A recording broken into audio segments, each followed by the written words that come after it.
10 cara untuk hemat jutaan rupiah setiap bulannya.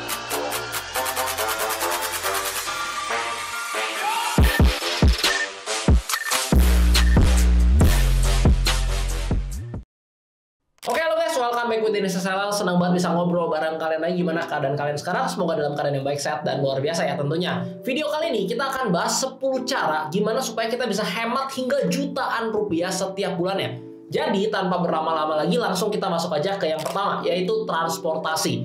Transportasi ini mencakup seluruh kebutuhan kita ya, baik kita misalnya mau pergi ke kantor, kita mau jalan-jalan, mau ketemu orang, meeting dengan klien, dan lain-lain. Dalam halnya transportasi ini, mungkin ada yang naik transportasi umum, ya misalnya ojek online, ataupun GrabCar misalnya, atau GoCar, atau kita misalnya punya kendaraan pribadi seperti motor ataupun mobil. Nah, ketika kita berbicara mengenai hemat dalam transportasi, dalam arti begini, misalnya kita memiliki tujuan gitu ya, bepergian.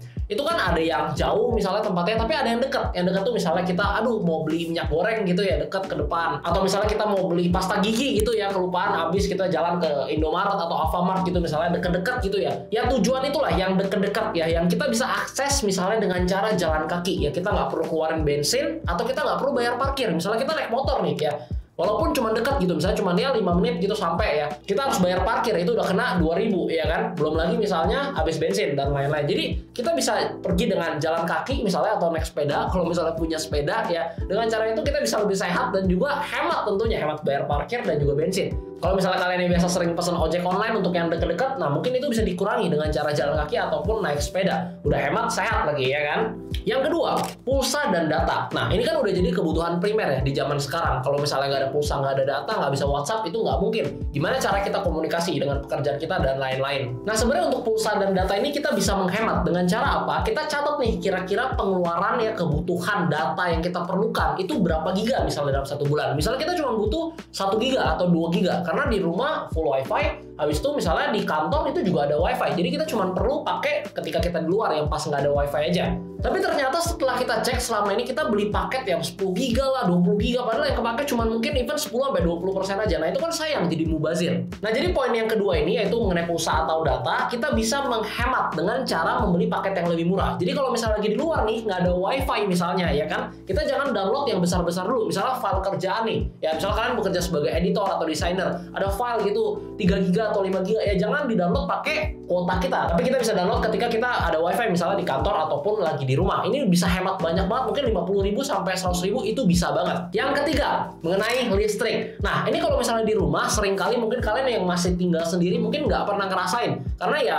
listrik kan yang bayar orang tua. Udah gue nyalain aja AC full 24 jam, nggak pernah dimatiin. Habis itu gue pakai aja lampu semua gue nyalain. Nah ini kalian bisa menghemat, apalagi kalau kalian yang ngekos atau udah punya rumah sendiri pasti ngerasain. Misalnya contoh gitu, kalian lagi di rumah siang atau pagi ya, masih cerah gitu, masih ada matahari, mulailah buka jendela gitu, kan ada cahaya tuh masuk. Jadi kalian nggak perlu nyalain lampu yang banyak. Habis itu AC kalau lagi nggak dipakai ya dimatiin, jangan 24 jam. Nah mungkin dengan kalian menghemat listrik ini, kalian bisa saving ya 100-200.000 sebulan, itu mungkin banget. Jadi ya mulai sekarang jangan boros-boros AC dan juga lampunya, karena itu kan juga mengakibatkan pemanasan global. Jadi selain daripada hemat uang, kalian juga bisa menurunkan global warming ya kan. Nomor 4, nah ini yang paling banyak terjadi nih Gen Z sama millennials nih. Biasa duitnya katanya habis buat ngopi. Nah ngopi itu kan misalnya kalian sekali ngopi di cafe gitu kan, harganya 50.000. Nah kalau misalnya nggak ngopi, nggak bisa kerja ya, otak nggak jalan gitu kan. Kayak gue juga biasa udah ngopi gitu, harus ngopi tiap hari.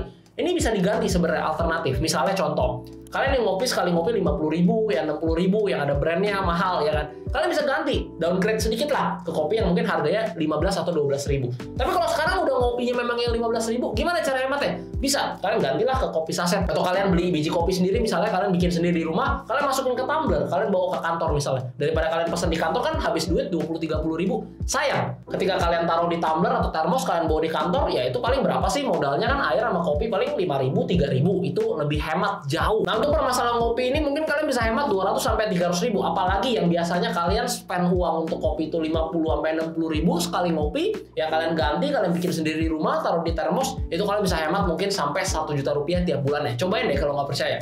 Kelima, gunting rambut. Nah, ini gunting rambut kan kebutuhan, khususnya untuk para pria nih yang rambutnya cepet numbuh. Ini gunting rambut ini ya, gue udah pernah cobain gunting rambut yang harganya 20.000 pernah, 50.000 pernah, 100.000 pernah, 500.000 pernah. Satu kali guntingnya 1 juta pun gue pernah cobain. Kalau misalnya ngomongin soal hasilnya, yang paling bagus apakah yang paling mahal? Jawabannya sebenarnya enggak, karena yang guntingan rambut gue sekarang ini gue suka dan harganya itu cuma 70.000 sebenarnya.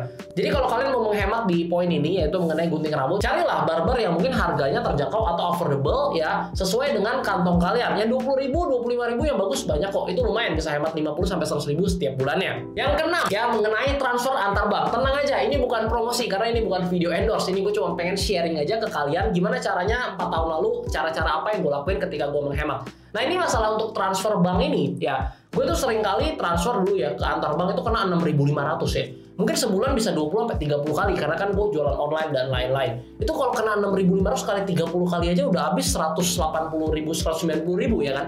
Sayang banget ya kan tiap bulan keluar segitu. Nah, cuman biasa gue manfaatin kayak sekarang kan udah enak ya. Kita bisa pakai digital bank atau aplikasi transfer yang nggak kena biaya. Nah, ini kalian jangan sepelekan. Misalnya kalian mau transfer nih ke teman kalian. Aduh, kena 6.500 ya udahlah sekali-sekali. Itu sayang teman-teman. Kalian pakailah, tinggal download kan aplikasi-aplikasi. Sekali gue nggak sebut brandnya karena ini bukan video promosi. Kalian bisa download apps-nya yang untuk transfer ya gratis, atau nggak kalian bisa pakai digital bank yang udah transfer gratis antar rekening. Kalian manfaatin, itu kalian bisa hemat lumayan lah, ratusan ribu setiap bulannya. Apalagi buat kalian yang sering transfer antar bank berbeda, itu bisa hemat banget, lumayan banget. Oke, kita masuk selanjutnya. Poin nomor 7, yaitu manfaatin promo dan cashback. Nah, seringkali gue misalnya beli gitu ya makanan atau minuman di luar, itu udah tulisan cashback 30% ya, bayar pakai payment A misalnya atau B.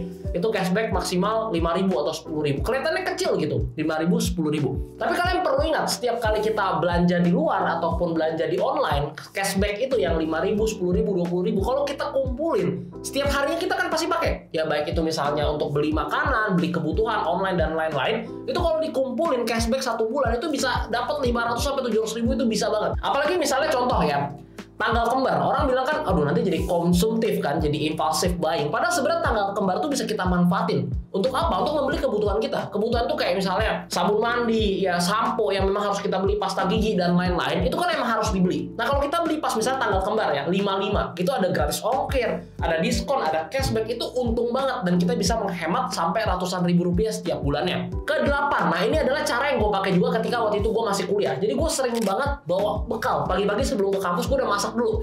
Even misalnya telur gitu atau ayam ya, simpel-simpel aja gitu, masukin ke kotak ya, taruh nasi, bawa ke kampus, gue makan gitu. Jadi tujuannya apa? Supaya ketika di kampus gue nggak perlu keluar uang untuk beli makanan karena gue udah bawa bekal, dan ini hematnya bener-bener banyak banget. Kalian bayangin sekarang ya, sekali kalian keluar gitu makan di luar, minimal keluar duit berapa? 30.000, atau kalau yang agak enak dikit, agak mahal dikit ya itu bisa keluar duit 50.000. Kali 30 hari aja sebulan udah 1 sampai 1,5 juta. Nah ketika kalian masak ya, kalian masak di rumah, misalnya nasi sama ayam atau nasi sama telur, itu modalnya paling 10.000 lah atau 8.000, atau mungkin kalau nasi sama telur cuma goceng 5.000. Itu hematnya itu bisa sampai 1 juta dalam tiap bulannya. Jadi kalau misalnya kalian mau ngirit-ngirit ya, tipsnya adalah ya kalian bawa bekal gitu, nggak usah malu lah ya kan, enak juga kok masakan sendiri. Kalian bisa tambahin bumbu, micin dan lain-lain sesuka hati kalian ya kan. Jadi poin nomor 8 ini perlu kalian highlight, yaitu kalian belajar masak lah dikit-dikit di YouTube. Udah banyak kok masak yang simple-simple ya, bikin yang pagi-pagi, bikin 15-20 menit juga jadi ya kan, tinggal bawa misalnya ke kantor atau ke kampus atau ke sekolahan. Nomor 9 yaitu biaya administrasi bank. Nah ini kalau kalian pakai biasa bank ya, bank konvensional ini kan, sekali lagi ini bukan promosi ya, bank konvensional itu kan ada biaya ADM tiap bulan, entah misalnya 15.000, 20.000 atau 25.000.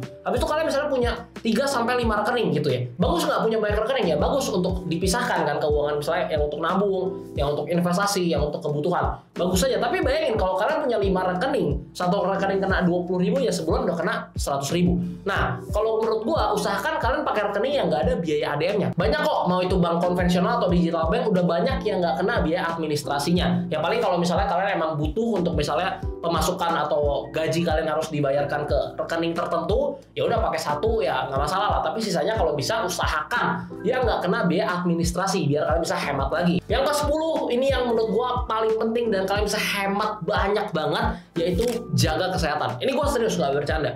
Kenapa jaga kesehatan? Karena kalian kalau sakit itu keluar duit banyak banget, mahal banget ya kan. Sekali ke rumah sakit gimana? Oke lah kalau yang misalnya opnam ya kan, yang misalnya nginep gitu ya di rumah sakit ya 5 hari gitu, itu kan bisa di cover misalnya sama insurance kalau kalian punya insurance. Tapi kalau misalnya yang rawat jalan, Sekali ke dokter check up ya, gue waktu itu cek bisul aja kena 500.000 sama beli salep dan lain-lain habis 700.000. Cuma sekali konsultasi 15 menit bayar tuh 500.000. Ya kan nggak bisa klaim asuransi karena rawat jalan. Itu mahal banget. Nah jadi ada baiknya kita menjaga kesehatan dengan makan yang lebih sehat dan juga olahraga secara teratur supaya kita nggak gampang sakit. Karena kalau kita sakit ya keluar duitnya akan banyak banget. Jadi itu adalah 10 tips untuk hemat setiap bulannya, dan ini bukan cuma sekedar teori tapi ini adalah sesuatu yang emang udah gue jalan dan gue pernah pakai. Ya 4 tahun lalu, 5 tahun lalu ya gue lakuin, ya gue hemat banget gitu. Gue kumpulin supaya apa? Supaya gue bisa punya modal untuk bisnis ya, untuk investasi. Jadi kalau kalian hari ini baru sadar, semoga 10 tips ini di video ini bisa membantu kalian. Dan kalau kalian rasa ini bermanfaat, jangan lupa share ke teman kalian, jangan lupa like videonya. Kalau bisa ada tips-tips lainnya untuk menghemat, kalian punya cerita yang bisa menginspirasi cara kalian berhemat, coba kalian drop di kolom komen supaya bisa jadi sumber pembelajaran untuk kita semua juga. Kalau kalian suka video, jangan lupa like, komen di bawah, subscribe supaya channel ini bisa terus berkembang dan bisa mengedukasi masyarakat Indonesia. Sampai ketemu di video berikutnya. Salam cuan.